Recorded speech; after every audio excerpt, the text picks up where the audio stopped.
en la fiesta de inauguración del primer día de mi hijo, al mando de la empresa. Ni siquiera había levantado mi copa para el brindis cuando él dijo: «Frío, ya no necesitas venir aquí. Estás despedida. Seguridad te acompañará a la salida». Con calma dejé mi gafete sobre la mesa y respondí: «Avísale al consejo que la verdadera dueña de esta empresa llega en 30 minutos». El cristal de mi copa reflejaba las luces del salón cuando escuché esas palabras. 200 personas mirándome, ejecutivos con los que había negociado contratos durante años, proveedores que conocían mi nombre desde antes que Sebastián naciera. Y ahí estaba yo en medio del salón principal de refacciones industriales del Bajío, la empresa que levanté con mis propias manos cuando solo era una viuda de 35 años con un bebé. Y deudas que me ahogaban. Sebastián tenía puesta esa corbata italiana que Valeria le había comprado, gris perla combinada con un traje que costaba más que el primer carro que me compré después de 10 años de trabajo. Estaba parado junto a ella, mi nuera, con su vestido color vino, y esa sonrisa que nunca llegaba a sus ojos. Una sonrisa que yo había confundido con elegancia durante 5 años de matrimonio. «Mamá», continuó mi hijo y la palabra me sonó como vidrio rompiéndose. «Hemos decidido que es momento de que disfrutes tu retiro. ¿Ya hiciste suficiente?» «Suficiente». Esa palabra flotó en el aire como humo. Suficiente fueron las noches sin dormir cuando las cuentas no cerraban. Suficiente fueron los 20 años levantándome a las 5 de la mañana para abrir el taller antes que cualquier empleado. Suficiente fue rechazar 3 propuestas de matrimonio, porque ningún hombre iba a decidir sobre lo que construí para mi hijo. Los murmullos comenzaron. Alguien tosió incómodo. El director financiero, Gustavo Rentería, desviaba la mirada hacia su plato. Él sabía. Todos sabían que algo no estaba bien, pero nadie iba a contradecir al nuevo director general en su primera noche. Valeria se acercó a Sebastián y le susurró algo al oído. Vi cómo mi hijo asentía mecánico, como si ella manejara los hilos y él solo fuera la marioneta bien vestida. Recordé cuando tenía 8 años y me abrazaba llorando, porque los niños de la escuela se burlaban de sus zapatos remendados. Le prometí que nunca le faltaría nada y cumplí. Quizás ese fue mi error. «Seguridad», llamó Sebastián haciendo un gesto con la mano. 2 hombres con trajes negros comenzaron a caminar hacia mí. No los conocía. Eran nuevos, contratados la semana anterior, según me enteré después. La vieja guardia jamás me habría tocado.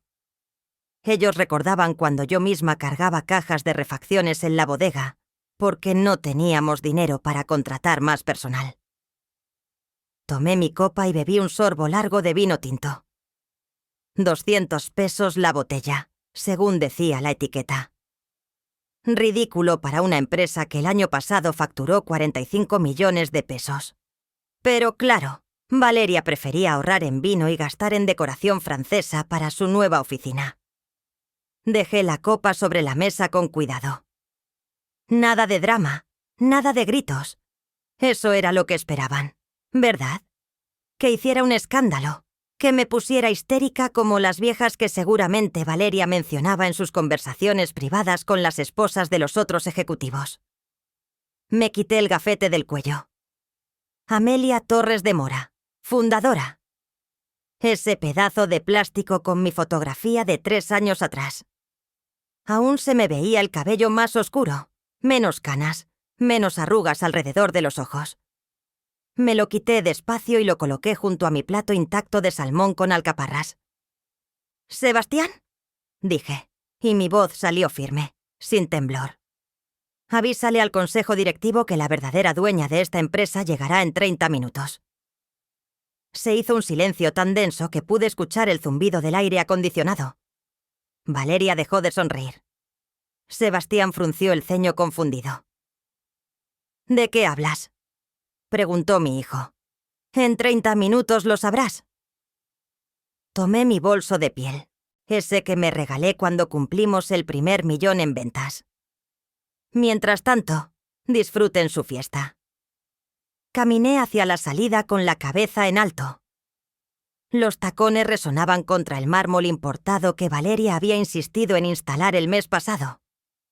3 millones de pesos en pisos cuando teníamos equipos en la planta que necesitaban mantenimiento.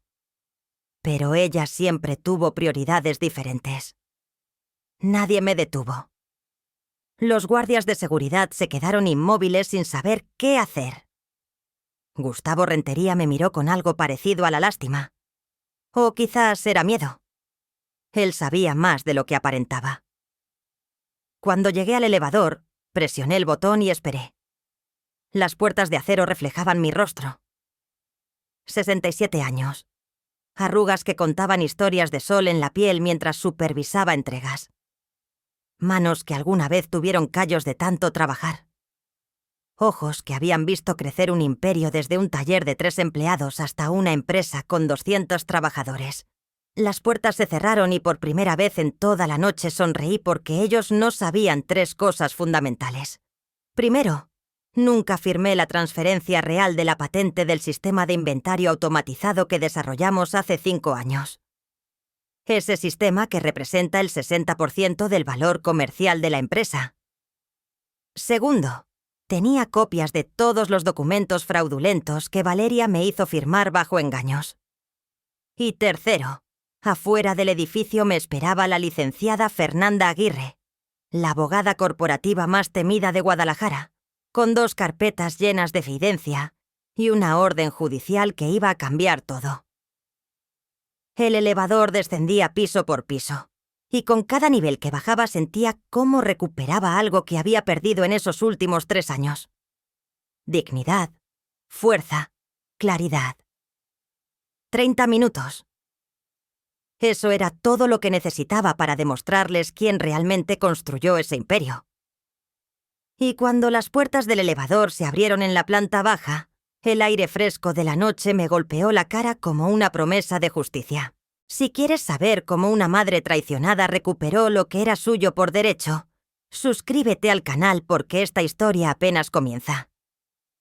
30 años atrás, yo no era la mujer que acababan de humillar en ese salón de luces brillantes y pisos de mármol.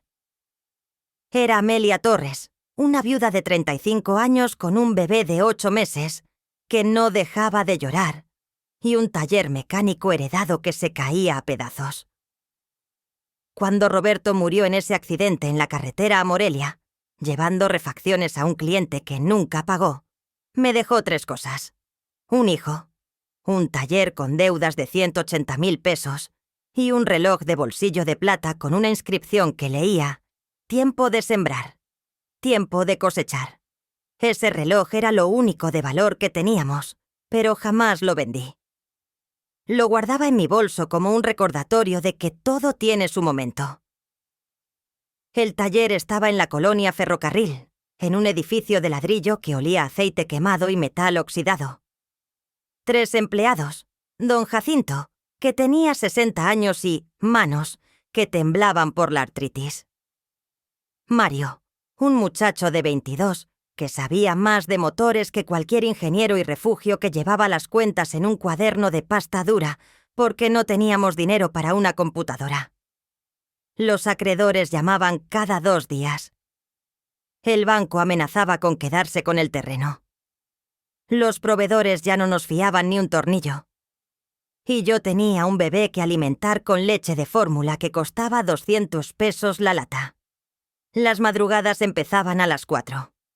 Preparaba tamales de rajas con queso en la cocina de la casa que rentaba, una vivienda de 2 cuartos en la misma colonia. Para las 5:30 ya estaba en la esquina de la avenida Lázaro Cárdenas, vendiendo a los trabajadores que iban a la fábrica textil 150 pesos diarios, a veces 200 si tenía suerte. A las 8 dejaba a Sebastián con mi vecina, la señora Pacheco, que me cobraba 300 pesos a la semana. Dinero que salía directamente de los tamales porque el taller apenas generaba para pagar los sueldos. Llegaba al negocio con olor a masa en las manos y grasa en el delantal. Don Jacinto nunca me miraba con lástima, Solo me preguntaba: ¿qué hacemos hoy, patrona? Y yo revisaba las pocas órdenes de trabajo que teníamos, intentando estirar cada peso como si fuera chicle. Los primeros 6 meses fueron pura supervivencia. Aprendí a negociar con los acreedores. Denme 3 meses más y les pago con intereses. La mayoría aceptaba porque sabían que si nos cerraban, no recuperarían nada. Aprendí a buscar refacciones usadas en los deshuesaderos de la ciudad. Aprendí a sonreír, aunque tuviera ganas de llorar. El punto de quiebre llegó una tarde de julio. Un hombre llegó en una camioneta Ford, con el motor haciendo un ruido que sonaba a muerte inminente. Era dueño de una flotilla de transporte de carga. Necesitaba el trabajo urgente. «Si me lo tienen listo en 2 días, les pago el doble», dijo don Jacinto. Me miró. Mario me miró. Refugio cerró su cuaderno y también me miró. Todos sabíamos que era imposible. No teníamos las refacciones, no teníamos el tiempo, pero sí teníamos la necesidad. «Lo tendrá en 2 días», respondí. Trabajamos 48 horas casi sin parar. Yo llamé a cada proveedor que conocía hasta encontrar las piezas. Empeñé mi anillo de bodas para pagar por adelantado. Mario durmió 3 horas en el piso del taller. Don Jacinto se inyectó medicamento para el dolor en las articulaciones y siguió trabajando. Y yo, entre llamada y llamada, amamantaba a Sebastián en la oficina, que era más un closet con escritorio. Entregamos a tiempo. El hombre pagó 2.000 pesos cash. Billetes arrugados que conté 3 veces porque no podía creer que fueran reales. «Si siempre trabajan así», dijo antes de irse, «les mando toda mi flotilla». Cumplió. En 3 meses teníamos 5 camionetas más en reparación. En 6 meses contratamos a 2 mecánicos más. En 1 año habíamos pagado la mitad de las deudas y Sebastián ya caminaba entre las herramientas como si el taller fuera su parque de juegos. Pero el verdadero cambio llegó cuando vi la oportunidad que nadie más vio. Los talleres solo reparaban. Yo decidí que también íbamos a vender refacciones. Empecé pequeño con un catálogo prestado y un teléfono que sonaba cada vez más. Compraba al mayoreo en la Ciudad de México y revendía en Guadalajara con un margen del 30%. En 5 años el taller se había convertido en Refacciones Industriales del Bajío. Ya no solo reparábamos, distribuíamos piezas a 50 talleres en 3 estados. Teníamos 20 empleados, una bodega, 2 camionetas de reparto y una oficina donde Sebastián hacía la tarea mientras yo cerraba contratos. Nunca dejé de hacer tamales. Los vendía los domingos en el tianguis porque me recordaba de dónde venía. Porque cada peso contaba. Porque el respeto no se compra con dinero fácil. Se gana con trabajo que te rompe la espalda, pero no el espíritu. Cuando Sebastián cumplió 10 años, la empresa facturaba 5 millones al año. Cuando cumplió 15, éramos 20 millones. Cuando entró a la universidad a estudiar administración, ya éramos la distribuidora más grande de la región. Y yo seguía siendo la misma mujer que se levantaba temprano, que revisaba cada factura, que conocía el nombre de cada empleado y el cumpleaños de sus hijos. La misma que guardaba el reloj de Roberto en el cajón de su escritorio y lo miraba cada vez que tenía que tomar una decisión difícil. Tiempo de sembrar, tiempo de cosechar. Sembré 30 años de mi vida en esa empresa. 30 años de madrugadas, de sacrificios, de renuncias.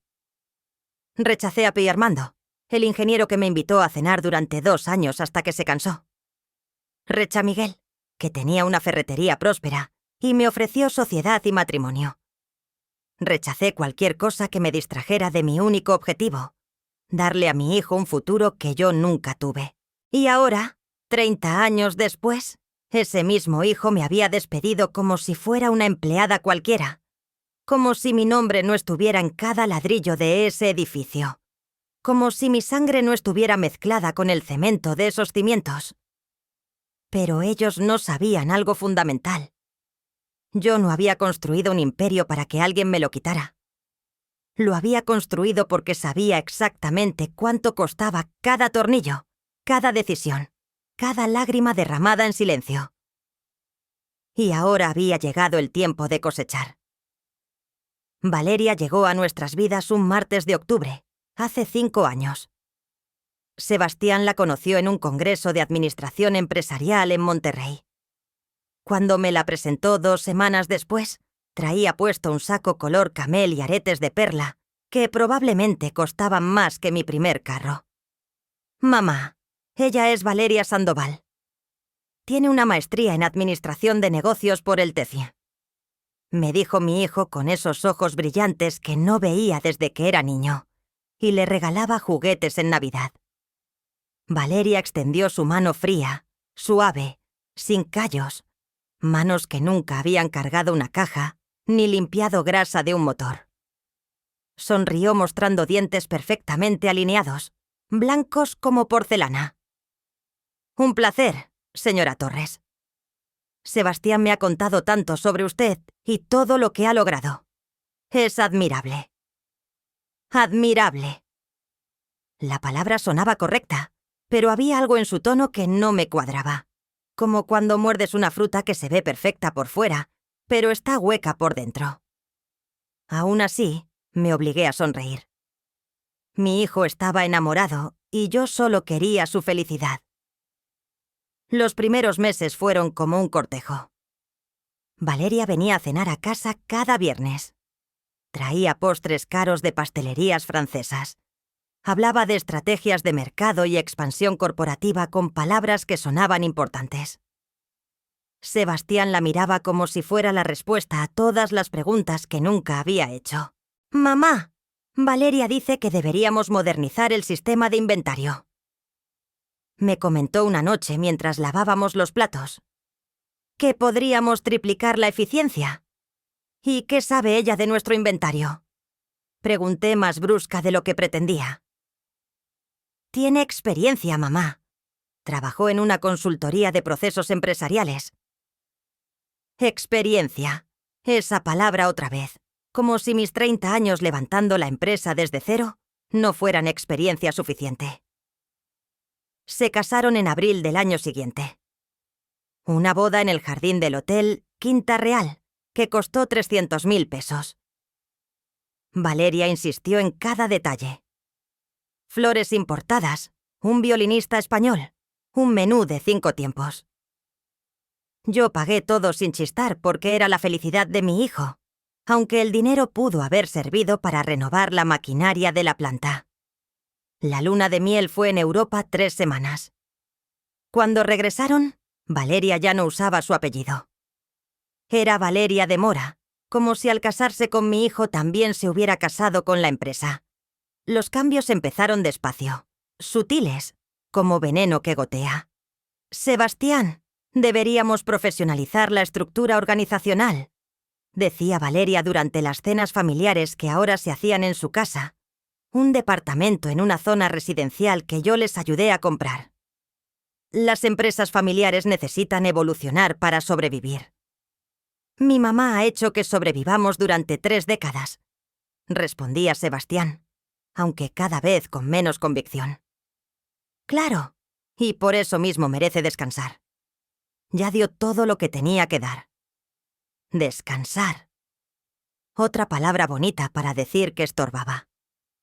3 meses después de la boda, Valeria sugirió que necesitábamos consultores externos para evaluar nuestros procesos.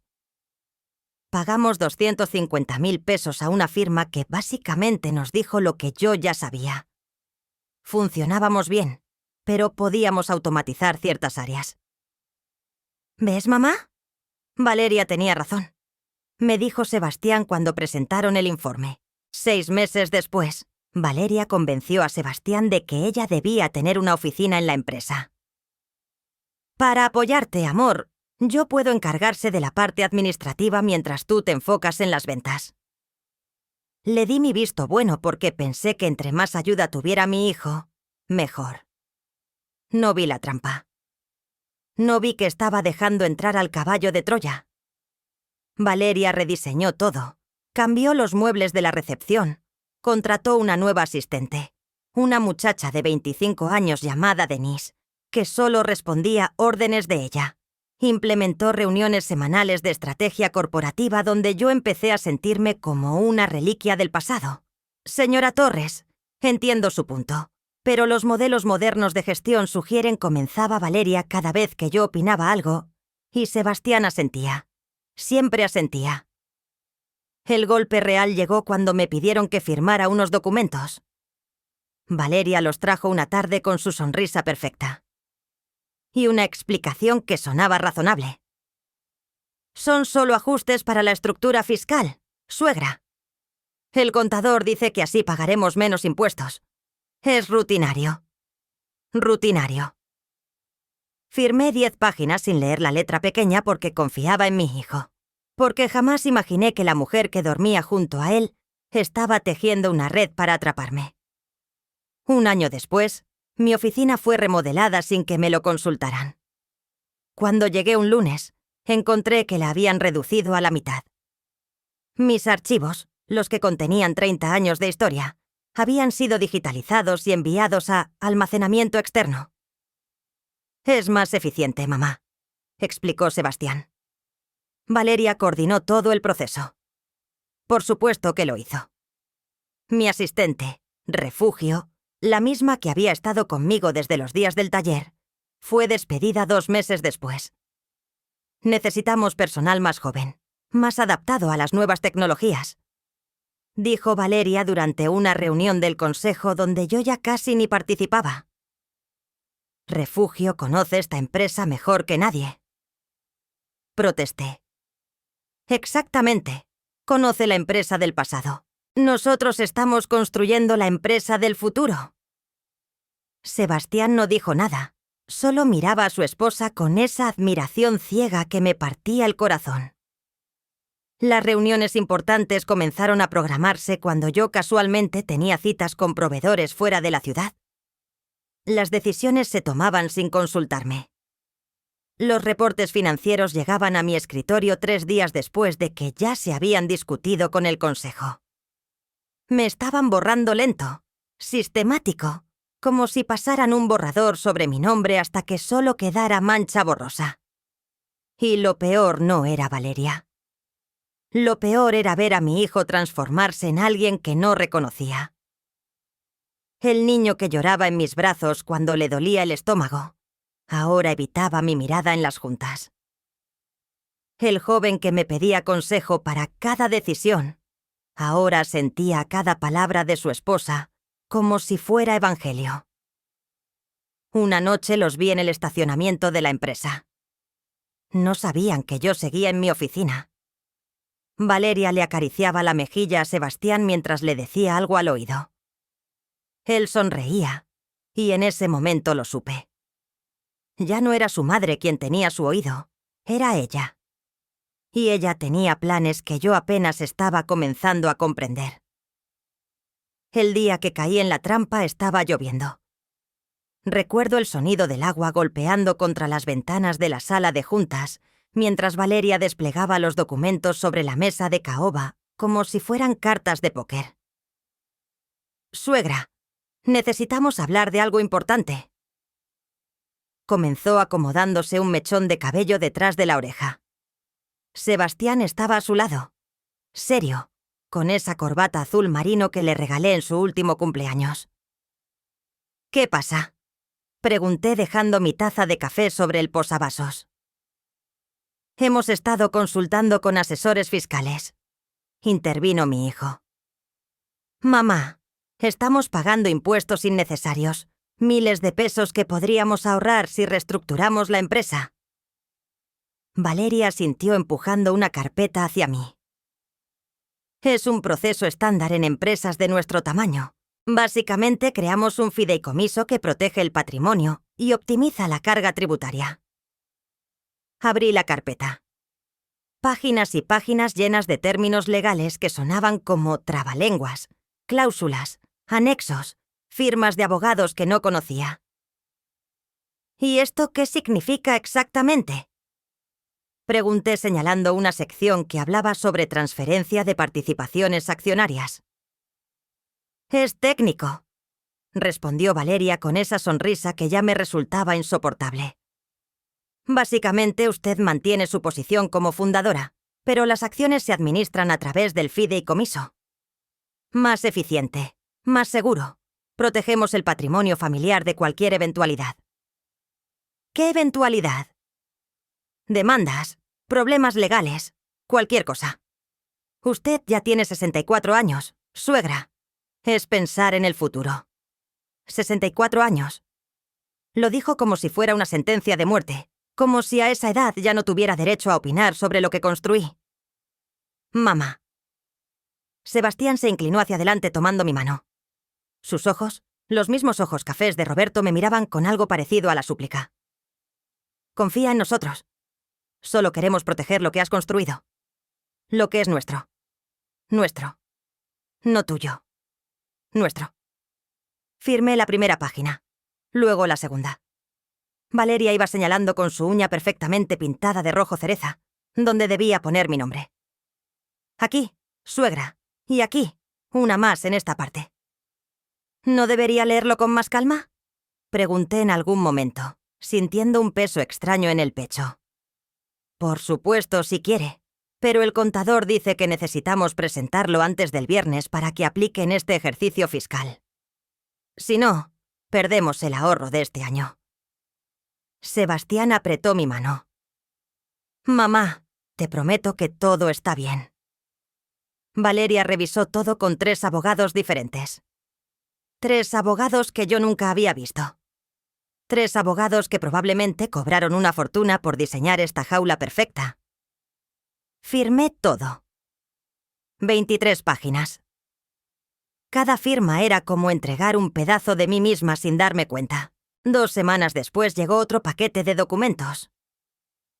Poderes especiales para agilizar la toma de decisiones, explicó Valeria durante un desayuno en la oficina.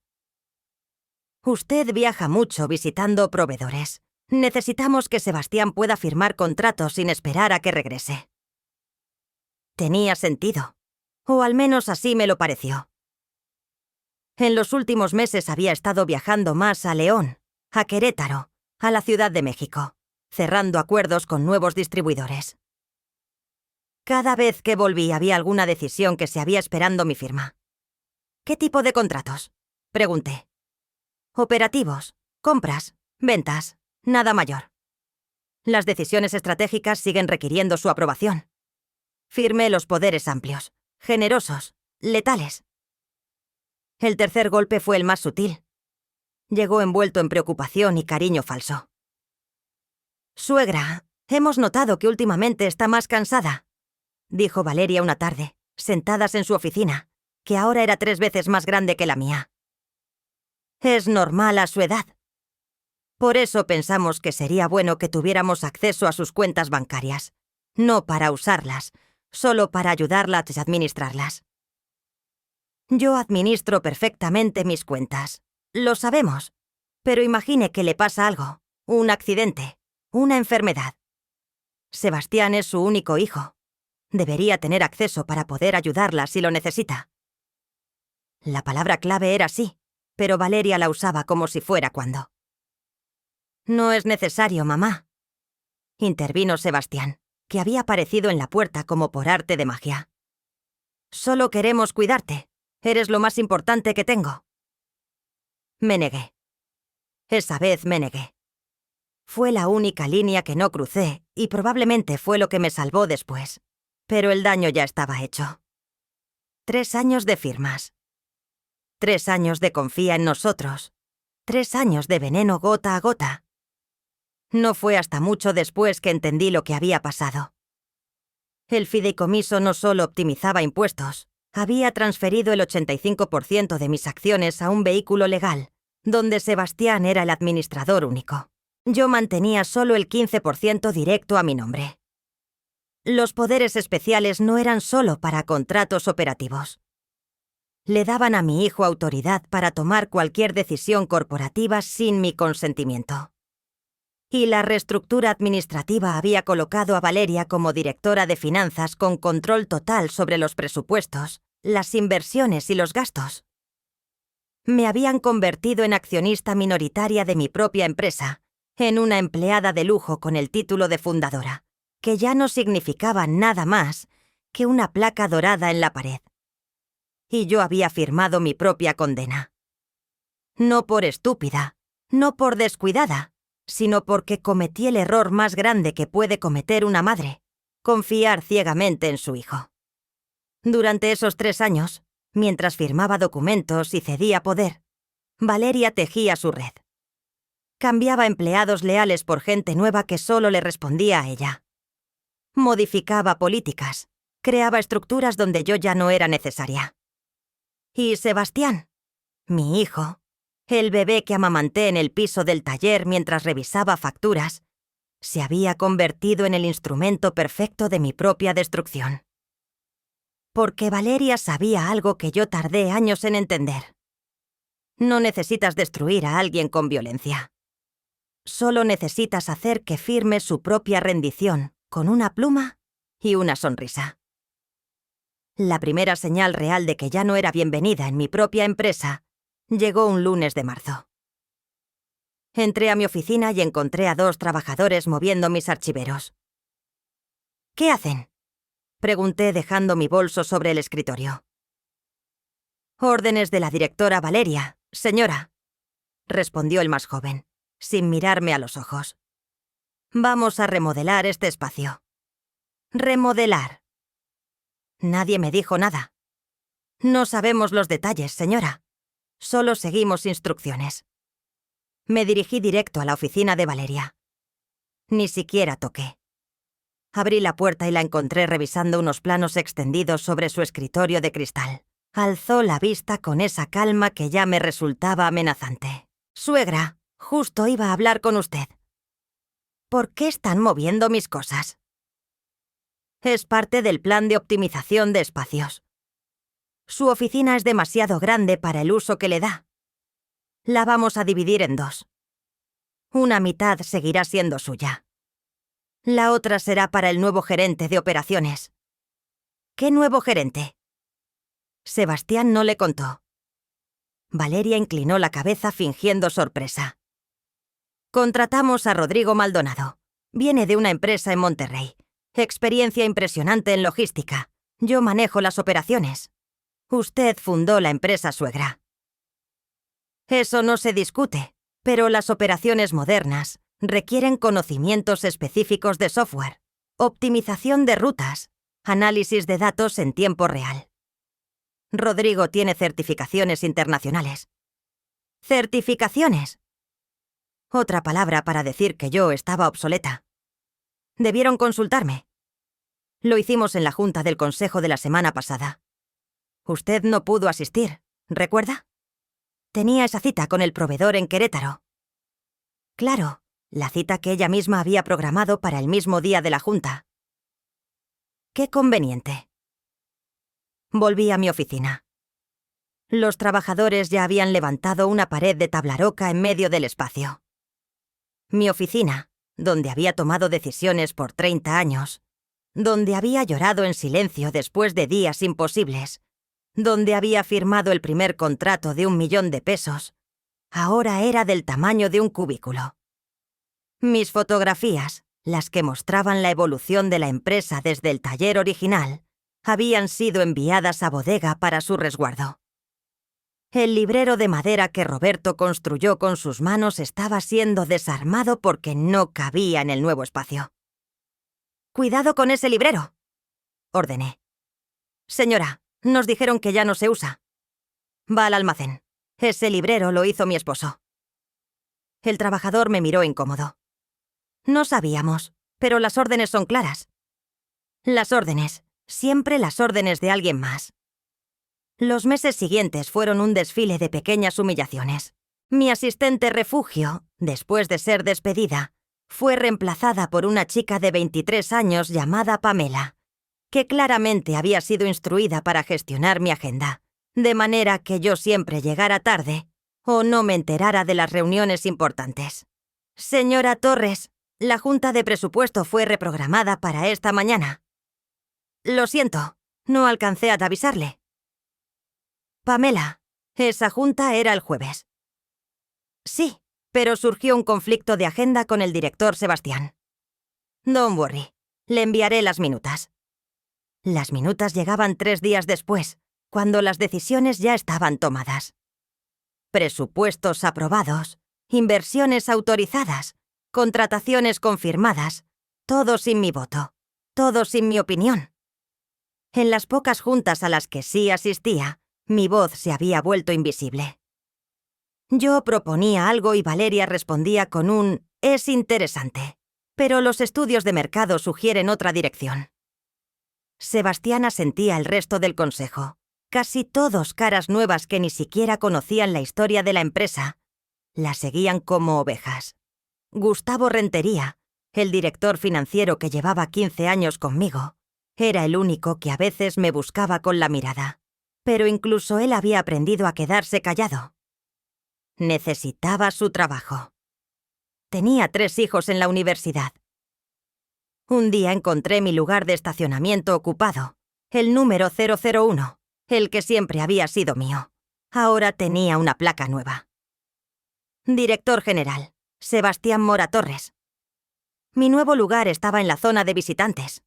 Es solo un ajuste organizacional, explicó Valeria cuando protesté. El director general debe tener el lugar principal. Es protocolo corporativo.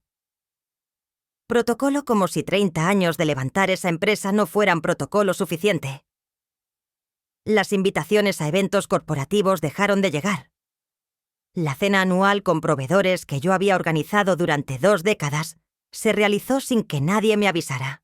Me enteré por una fotografía en redes sociales donde Sebastián y Valeria brindaban con los clientes que yo había conseguido en el restaurante que yo había seleccionado durante años. «Mamá, pensamos que querrías descansar», me dijo Sebastián cuando lo confronté. «Ya haces demasiado». Descansar. Esa palabra otra vez. El eufemismo elegante para decir desaparecer. Mi correo electrónico corporativo comenzó a recibir menos mensajes. Luego me di cuenta de por qué me habían sacado de las listas de distribución importantes. Ya no me copiaban en las decisiones, ya no me consultaban en las negociaciones.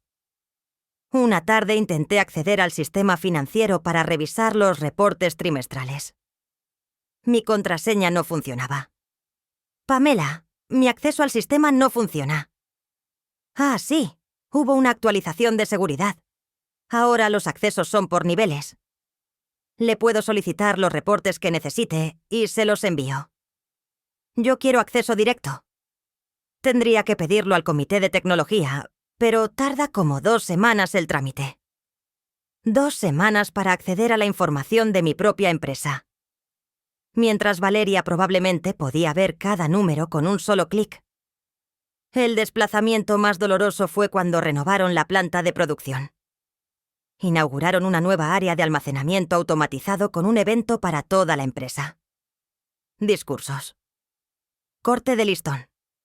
Fotografías oficiales. Yo estaba en la segunda fila, no en el templete. Ni siquiera me mencionaron en los agradecimientos. Valeria habló sobre visión de futuro y modernización.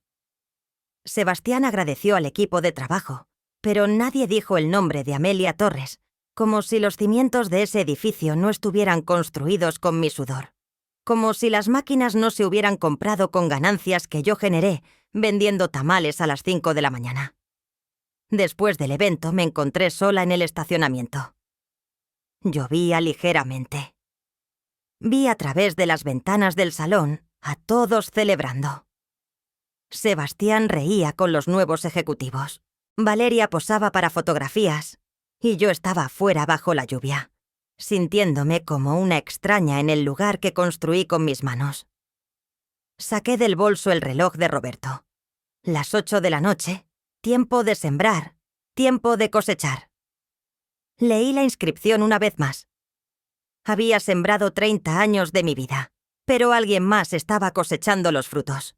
Y en ese momento, bajo la lluvia, Tomé una decisión. No iba a llorar más. No iba a aceptar más humillaciones. Si me querían fuera, iban a tener que sacarme con la verdad por delante, porque yo no era una empleada que se podía despedir con una carta. Yo era la dueña y era hora de recordarles quién construyó ese imperio que ahora querían robarme. El descubrimiento llegó por accidente.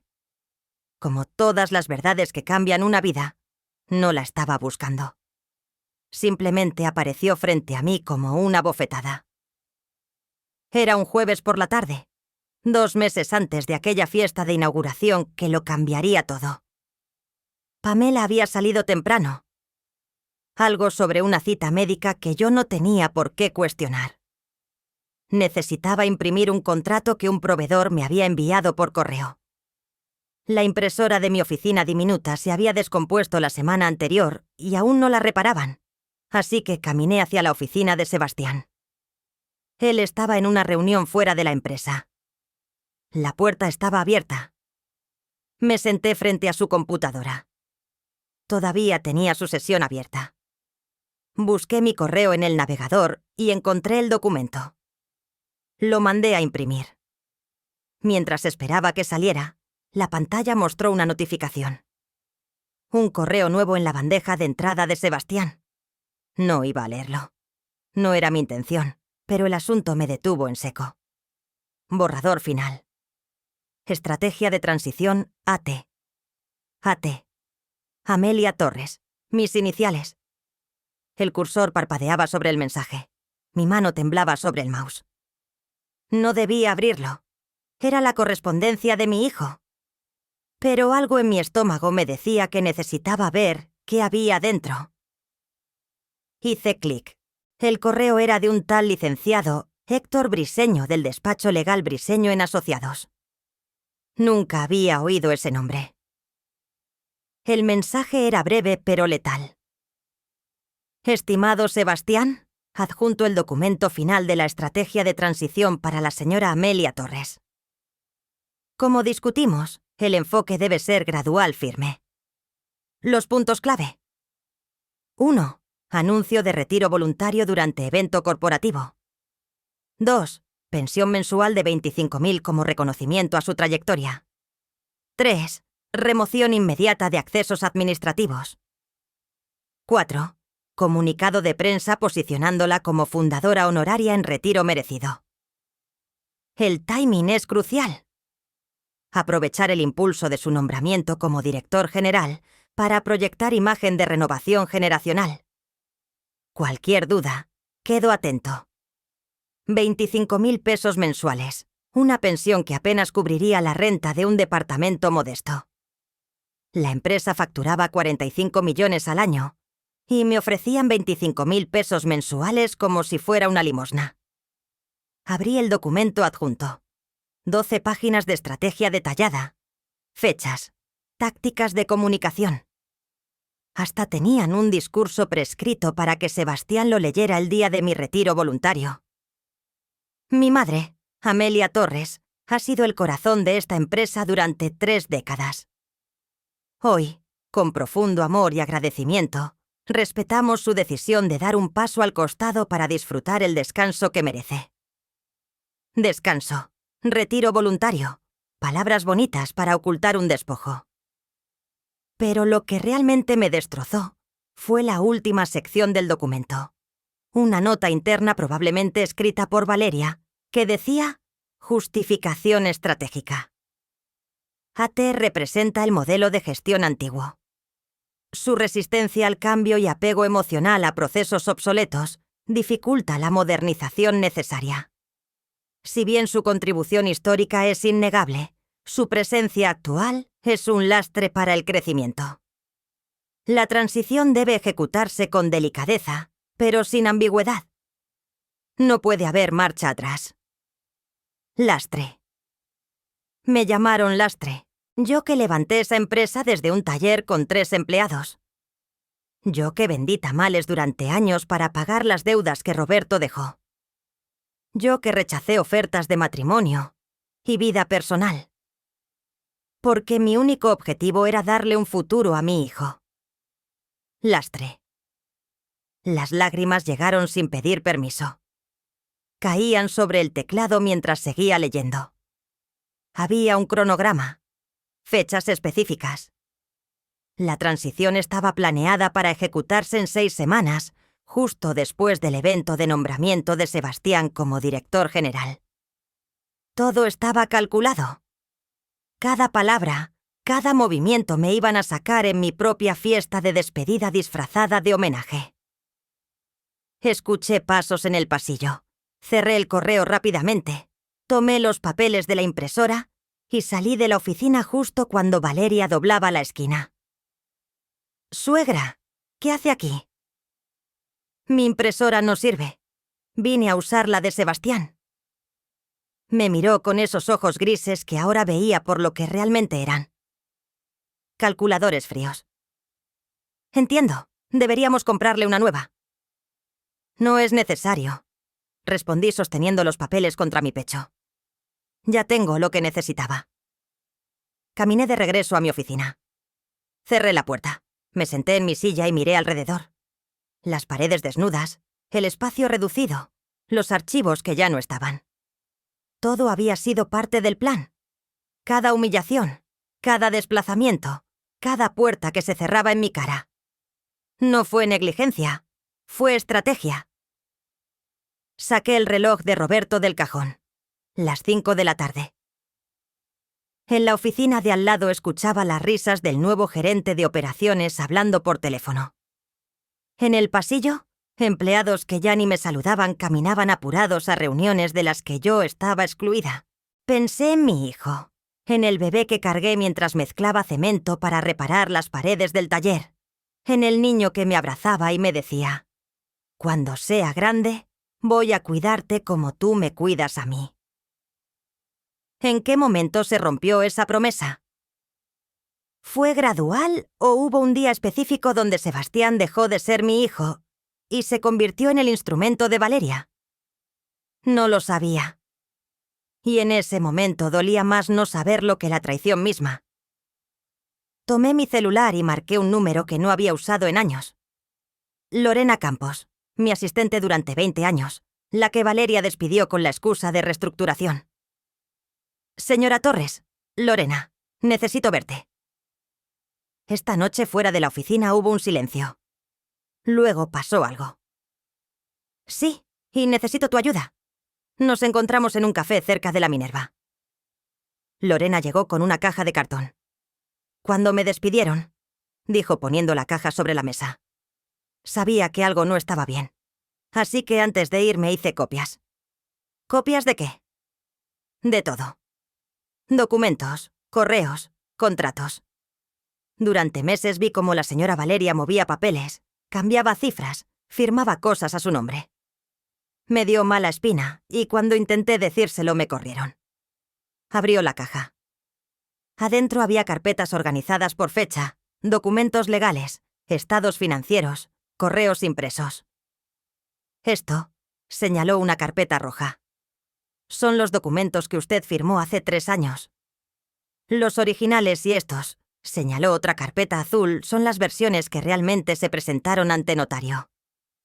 Abrí ambas carpetas, las puse lado a lado. Las diferencias eran sutiles, devastadoras, cláusulas agregadas, porcentajes modificados. Mi firma estaba en ambas versiones, pero el contenido era diferente.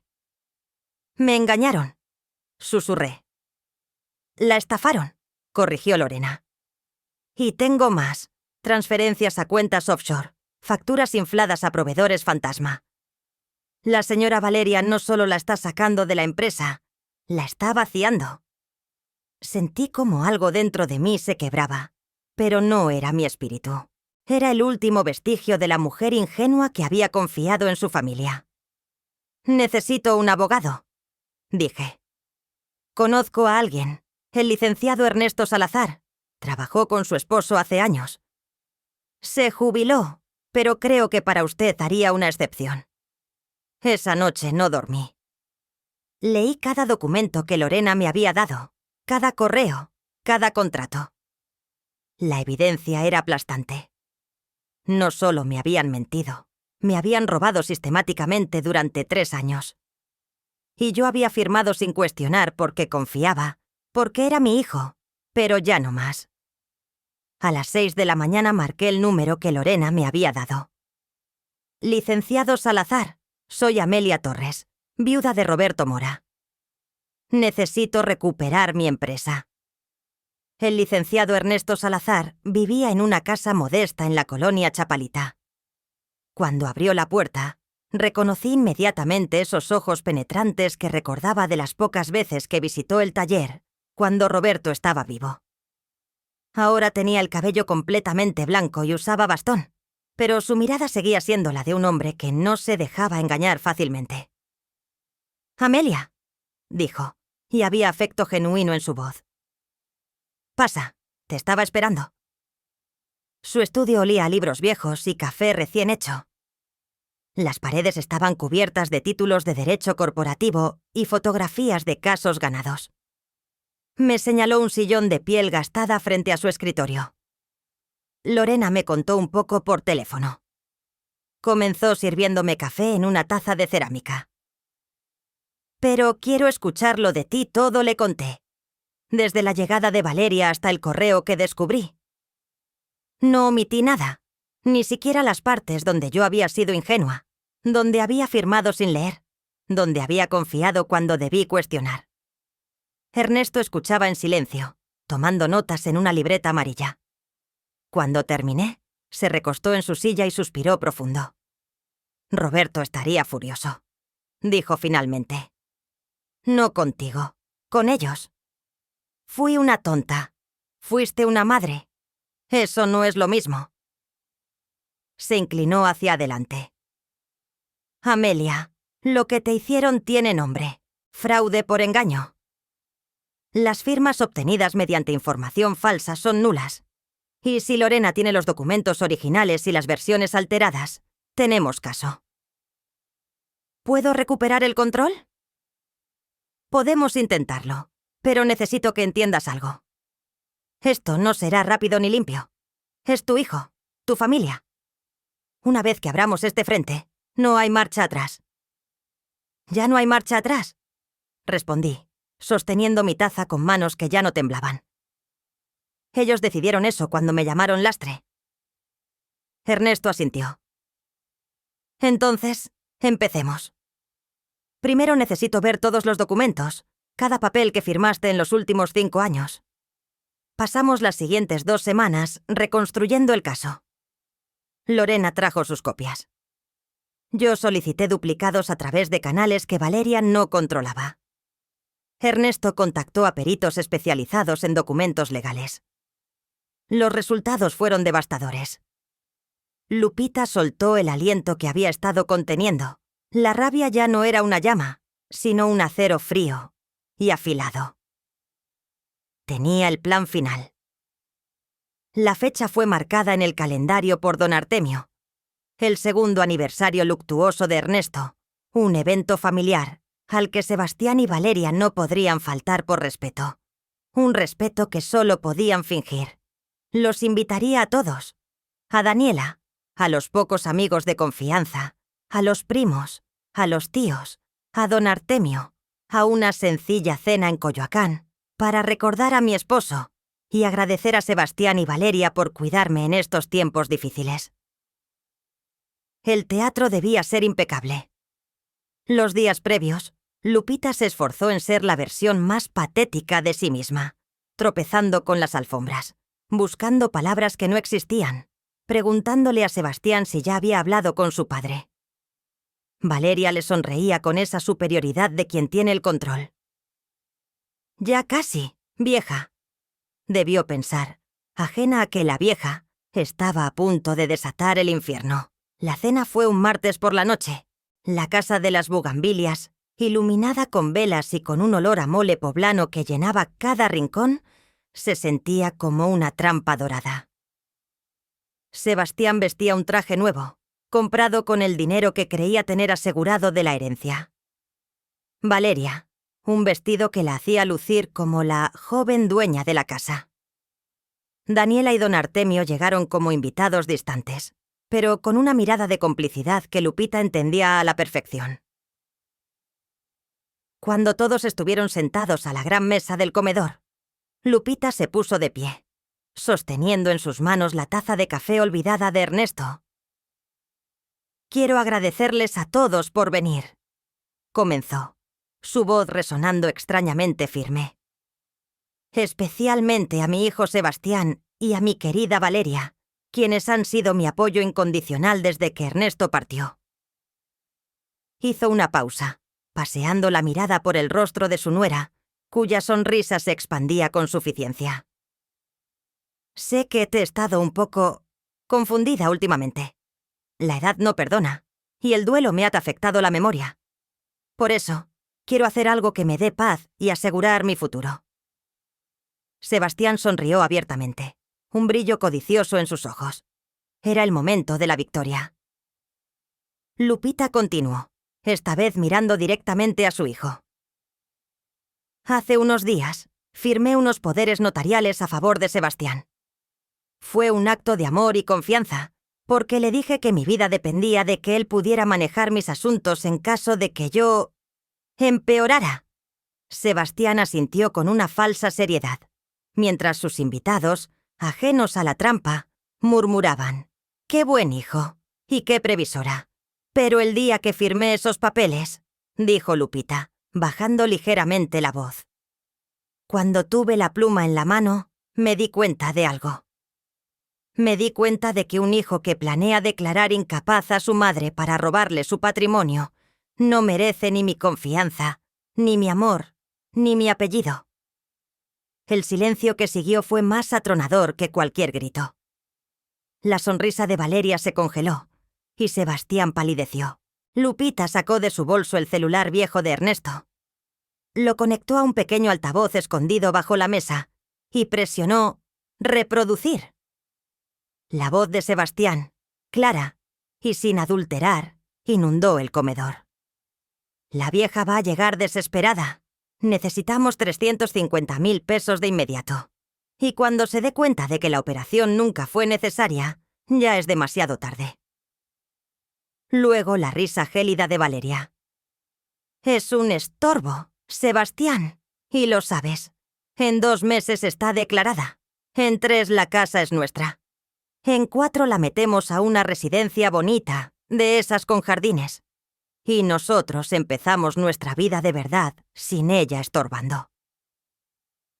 La grabación terminó. Sebastián se levantó de un salto, intentando apagar el altavoz, pero don Artemio se interpuso con una calma implacable. «Le sugiero que se siente, joven. Aún no ha terminado la señora Fierro». Valeria, más rápida, intentó la huida, pero Lupita la detuvo. «Tienes que ver esto». Lupita sacó la carpeta café de Valeria de su bolsa. «Esto», dijo levantándola en alto, «es la prueba de que quisieron engañarme. Los documentos que firmé no valen nada. Son copias. Los originales, los auténticos documentos que rigen mi vida, están en manos de mi sobrina, Daniela, abogada en Monterrey, quien vino a la Ciudad de México para asegurarse de que mi patrimonio esté blindado con un fideicomiso irrevocable y que mi testamento actualice que, si intentan declararme incapaz, pierden todo derecho de herencia».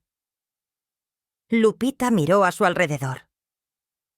«Hoy», anunció levantando la taza de Ernesto, «celebro a un hombre que me amó y me respetó, y celebro la vida que voy a recuperar». La furia ciega de Sebastián lo hizo abalanzarse sobre ella gritando: «¡Vieja loca! ¡Nos mentiste! ¡Nos arruinaste!». La puerta se abrió. Rocío Beltrán, la enfermera del hospital, entró con 2 oficiales de policía. «La denuncia por violencia patrimonial y fraude fue presentada hace una semana», explicó Daniela con una voz profesional. «La señora Fierro tenía las grabaciones, las fotos de la solicitud de incapacidad y el testimonio de un testigo clave del hospital». Rocío asintió. Los oficiales se llevaron a Sebastián y a Valeria, esposados y vociferando. Unos días después, Lupita sacó todas las cajas y muebles de Sebastián y Valeria a la calle. Solo dejó la cuna de su nieta Camila. La niña se quedó con Lupita, quien finalmente pudo abrazarla sin la sombra de la manipulación, contándole cuentos en la casa de las bugambilias, que ya no era un mausoleo, sino un hogar.